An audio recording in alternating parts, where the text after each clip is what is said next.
read stories about aliens.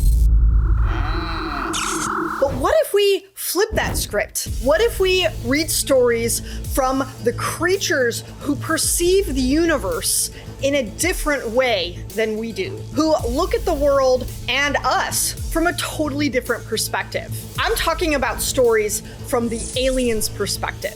This is actually an entire subgenre of science fiction called Xenofiction. There are so many books that technically qualify in this category that I had to narrow this down a little bit. First of all, I am only going to cover books that I personally have read, with 2 exceptions. We'll talk about those when we get to them. Also, I wanted to make sure that all of these books have to be at least 1/3 or more of the story is told from the alien perspective. Just a single chapter here and there is sadly not going to count, no matter how awesome that chapter is. I'm looking at you, Pandora's Star! That's right, you guys. I know about chapter 18 from Pandora's Star. Oh boy, oh boy. Maybe one of the most lauded chapters in all of science fiction. For these 20 books, I also had to subcategorize them. I have 4 different categories: alien perspective on humanity, first contact from the aliens' perspective, alien evolution and development of technology, and finally, we have an other adventures category where they fit all 3 categories or none of them. So let's get into these books.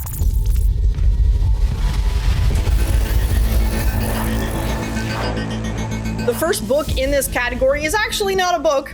It's a short story, but it fits this category so well, I think everyone can agree. This is They Are Made of Meat by Terry Bisson. There are so many YouTube videos on this, and it is out and about in public, non-copyrighted area that you should be able to find it. And I've included a couple of links in the description box down below in case you're interested. As the title suggests, this is an alien conversation and a perspective on humanity that we maybe have never considered before, which is that humans are disgusting because we're made of meat. Really disgusting, really bad.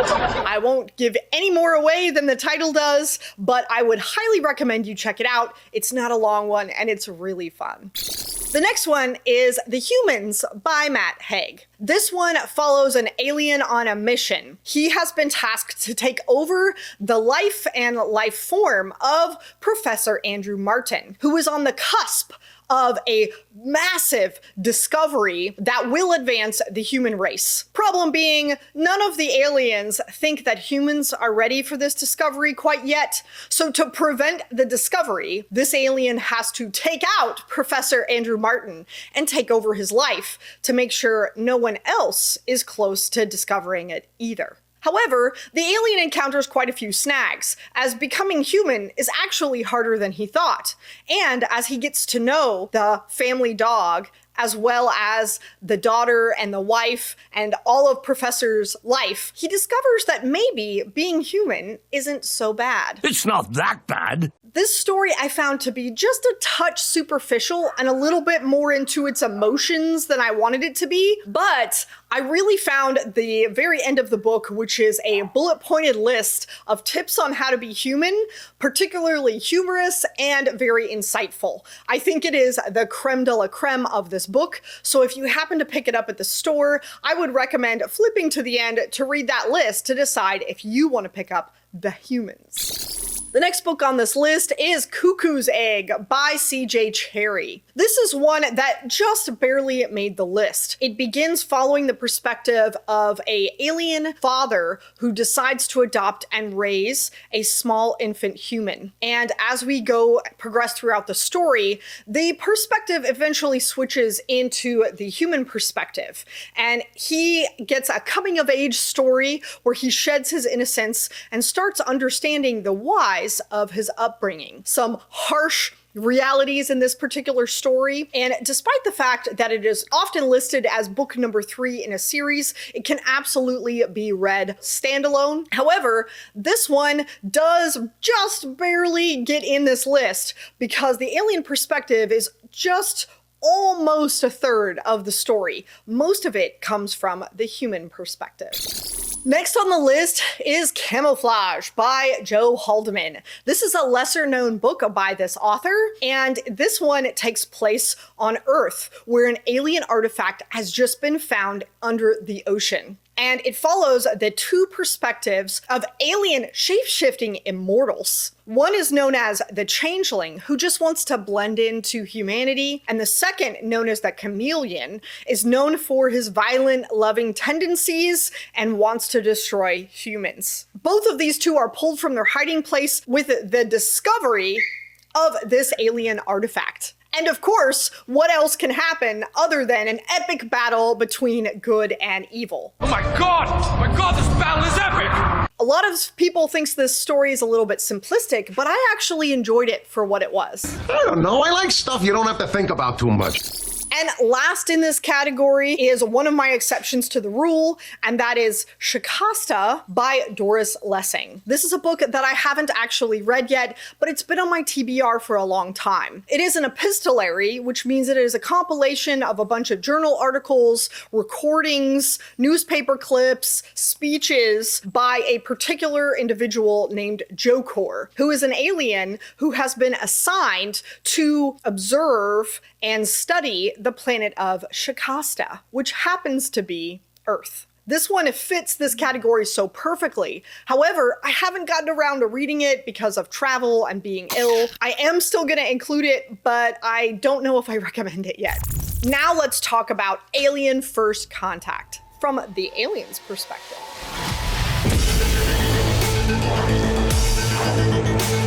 The first one I have for you is Nor Crystal Tears by Alan Dean Foster. This one follows Ryo, who is an insectoid-like Thranx, who is a well-respected intellectual in his community. And here's some very dangerous reports on a new alien race that has recently been discovered called humans. The humans have captured his intellectual curiosity and eventually become his obsession until nothing will sate him well enough until he gets to go meet one of these humans and discover if the reports are true. This one was a little bit of a touchy, feel-good, a little tiny bit of naive, but it has a lot of alien perspective on first contact and how to communicate and what the alien perspective of humans' reactions would be.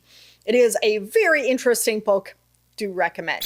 The next one on the list is Pride of Shanur, also by C.J. Cherryh. This one is told from the alien perspective, Captain Shanur herself, who is a Hani, a lion-like alien whose hierarchical society and is all based off of pride and honor. Captain Shanur happens to encounter an unknown species, which happens to be human, an individual named Tully, who is running for his life from a particularly warlike alien race. Despite the threat to the peacekeeping of this area of the universe, she decides to proceed with protecting Tully in a cat and mouse game while being pursued across the galaxy. There is a lot to love in this series, but I do think that the aliens are a little bit more human-like in this particular one than they were in C.J. Cherryh's other book, Cuckoo's Egg.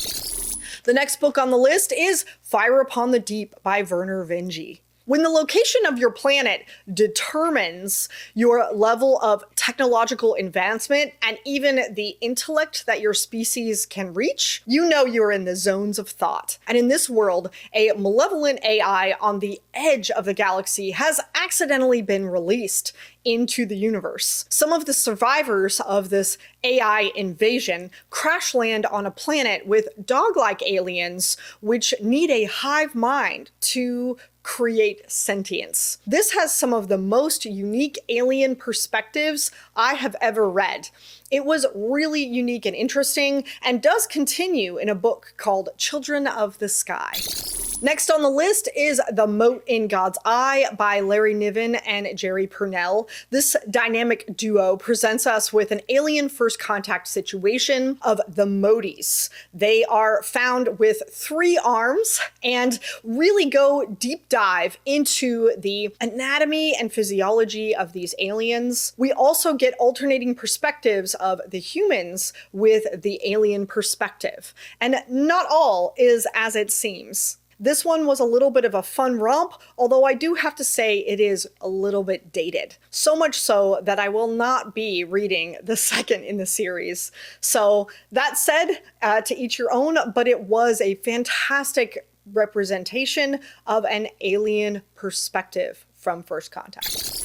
And last but not least on this category is Semiosis by Sue Burke. This one features a group of human colonists trying to survive over multi-generations on a particularly alien planet. Unbeknownst to them, for the first few generations, they are being observed by the native sentient life. And it has to decide if it's going to claim them as its own or if it's going to let them die. It also has the unique problem of trying to communicate with these humans. After all, how does a sentient bamboo life form communicate with humans? Find out this and more in this really exciting, interesting trilogy dealing with this sentient plant life known as Steveland. This is one of my favorites and is one that I think is particularly accessible. So if you're looking for something that isn't too hard and is a little bit more fun, I think this book might be for you.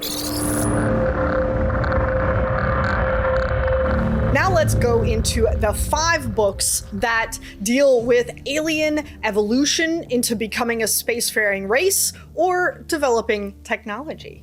The first one that really defines this class, in my opinion, is the masterwork Children of Time by Adrian Tchaikovsky. So this one is really his magnum opus, if you know what I'm saying. We get to follow the remnants of the human race as they are on a generation ship struggling to survive and find a final destination. However, the secret genius in this book is following the alien perspective. These are sentient spiders who are slowly evolving to becoming a spacefaring race, and they have to encounter quite a few problems along the way. Now, this is all happening on a semi-failed terraformed planet situation that humans have started. So technically it might qualify as definition of uplifted aliens, but I'm still gonna count it because it's a vast different perspective from the human race.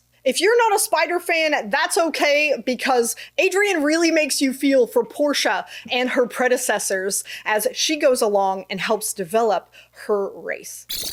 Next on this list is going to be Dragon's Egg by Robert Forward. This one follows a neutron star who happens to be rotating very close to Earth so we can observe it. And what's particularly interesting about this neutrino star is that there might be some inhabitants on it. We get their perspective, known as the Chila, who live out their lives in mere minutes of Earth's time, which is particularly interesting because this brings up a lot of communication difficulties with this evolution and contact between humans and aliens. It could technically fit in Alien First Contact, but I think that it shows a lot more about the evolution of these aliens and how they evolve on the surface of a star. So I put it in this category and I'm sticking with it. Next, we have Incandescence by Greg Egan. This is a group of aliens on a planet that has a very egocentric society, and they begin developing some hardships. This leads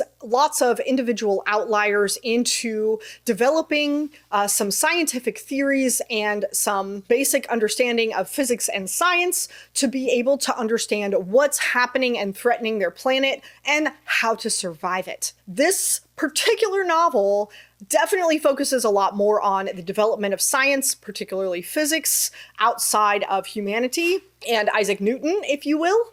However, the plot is definitely secondary. So if you're gung-ho hard science fiction and you are fascinated by the development of science outside of the human race, this one would be a book for you. But I particularly love a little bit more character development and story in mind. Next on the list is going to be Deepness in the Sky by Werner Vinge. This one, humans have finally discovered a sentient race outside of ourselves, which hasn't happened for many millennia despite being spacefaring.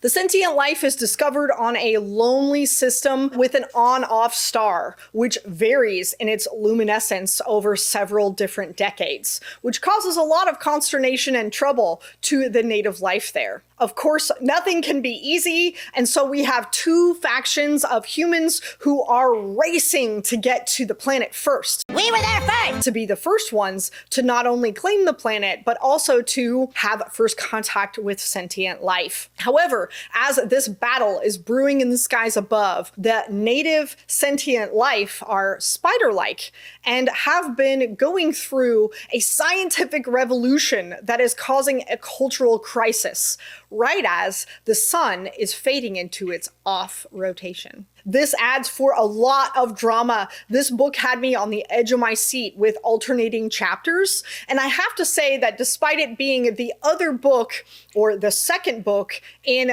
the series Fire Upon the Deep, I found it to be able to be read as a standalone. It shares no characters at all, and so I think it should be treated as a standalone. So I wouldn't worry if you haven't read Fire Upon the Deep. In my opinion, Fire Upon the Deep had some cooler aliens and had a little bit more interesting ideas, but Deepness in the Sky is a much better story, just in my opinion. And last on this list is going to be Crucible of Time by John Brunner. This one is one of my exceptions to the rule because despite the fact that I am trying to get to this book, I have not yet. But this one follows a mollusk-like alien as they begin their technological development into a spacefaring race. I don't know a whole lot more about it other than I love me some John Brunner and I'm very excited to pick this one up. I plan to get it done before 2025. So this is probably the most contentious category, and it's okay if you disagree with me on this, but I do hope that I have included all of the big obvious ones. Let's get to The Gods Themselves by Isaac Asimov. Not one that I would be usually considering, but this one is a standalone, and I think it's a little bit of a hidden gem. It is currently my favorite Isaac Asimov as we speak today. This one follows two perspectives. The first is a human scientist during his Nobel Prize-winning discovery of the electron transport pump. During this perspective, we get a lot of Asimov's humor and the flaws and hubris of scientific academia, which is not something I had expected from him. During our other perspective, we follow Dua, a young female alien who is struggling to find her place in a society who can't label her. And that's saying something, because this is a really crazy alien society. Shockingly well thought out, and shockingly, this book holds up very well over time, in my opinion. Obviously, these two perspectives weave themselves together, and I was really impressed with this story. I think this book doesn't fit quite well into any of the other three categories, and that's why I put it in the other category. High recommend. Next on the list is Doors into Ocean by Joan Slawowski.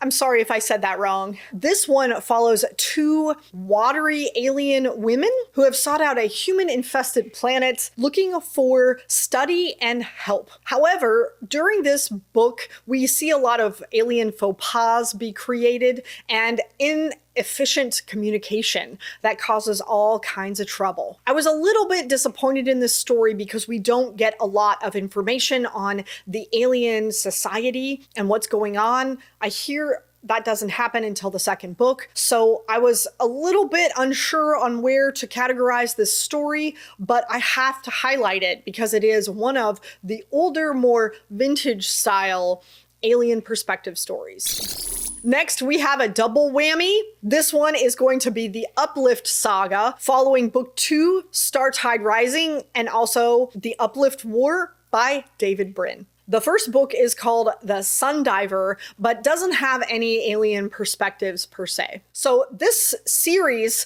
follows the Uplift series, which means that another sentient life has to help you genetically in your rise to sentience. Humans have decided in this story to uplift both dolphins and chimpanzees. And so book number 2, Startide Rising, follows a alternating human and dolphin perspective, and we also have Uplift War, which follows almost exclusively the chimpanzees' perspective as they have been uplifted. I found these books to be particularly intriguing, but also kind of meandering, and didn't quite fulfill all of the promises that the plot made. So I put these in the other category. Let me know if you would have changed that up in the comment section down below.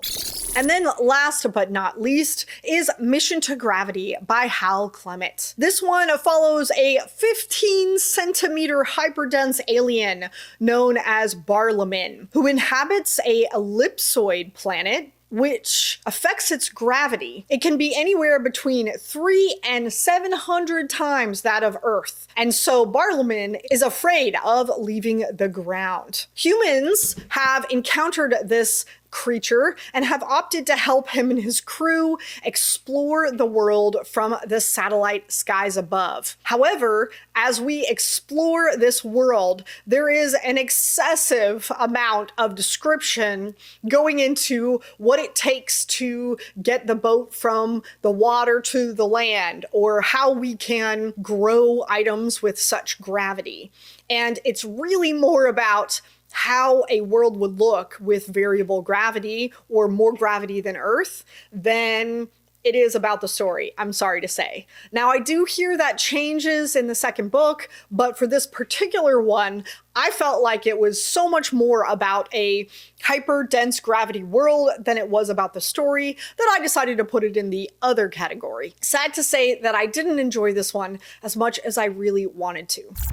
And that does it for all 20 Xenofiction alien perspective stories. What do you think about these stories? Have you read any? Do you recommend any more? Hope you have found at least one or two that pique your interest. And until next time, I will see you in the next video.